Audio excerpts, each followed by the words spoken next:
Every day, billions of people come here with questions about all kinds of things.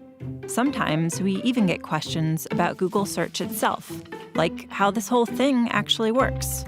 And while this is a subject entire books have been written about, there's a good chance you're in the market for something a little more concise. So let's say it's getting close to dinner and you want a recipe for lasagna. You've probably seen this before, but let's go a little deeper. Since the beginning, back when the homepage looked like this, Google has been continuously mapping the web, hundreds of billions of pages, to create something called an index. Think of it as the giant library we look through whenever you do a search for lasagna or anything else.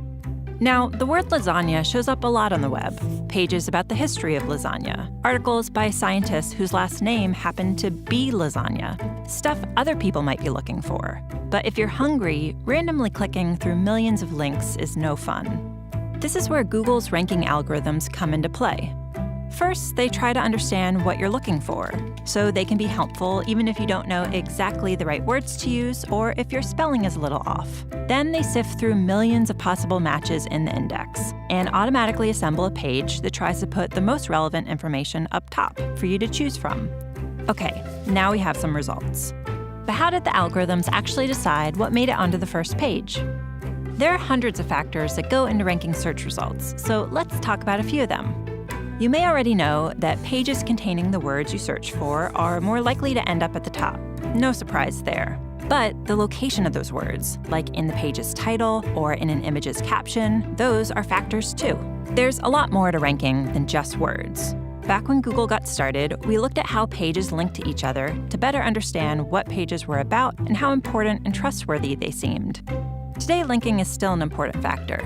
Another factor is location, where a search happens. Because if you happen to be in Ormea, Italy, you might be looking for information about their annual lasagna festival. But if you're in Omaha, Nebraska, you probably aren't. When a web page was uploaded is an important factor too. Pages published more recently often have more accurate information, especially in the case of a rapidly developing news story. Of course, not every site on the web is trying to be helpful. Just like with robocalls on your phone or spam in your email, there are a lot of sites that only exist to scam, and every day scammers upload millions more of them. So just because instantvirusdownload.net lists the words lasagna recipe 400 times, that doesn't mean it's going to help you make dinner. We spend a lot of time trying to stay one step ahead of tricks like these, making sure our algorithms can recognize scam sites and flag them before they make it to your search results page. So let's review. Billions of times a day, whenever someone searches for lasagna, or resume writing tips, or how to swaddle a baby, or anything else, Google's software locates all the potentially relevant results on the web, removes all the spam, and ranks them based on hundreds of factors like keywords, links, location, and freshness. Okay, good time to take a breath.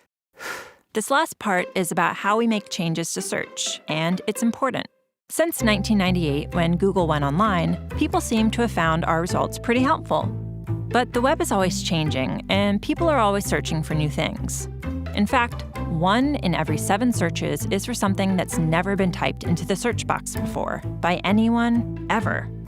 So we're always working on updates to search, thousands every year. Which brings up a big question. How do we decide whether a change is making search more helpful? Well, one of the ways we evaluate potential updates to search is by asking people like you. Every day, thousands of search quality raters look at samples of search results side by side, then give feedback about the relevance and reliability of the information. To make sure those evaluations are consistent, the raters follow a list of search quality evaluator guidelines. Think of them as our publicly available guide to what makes a good result good.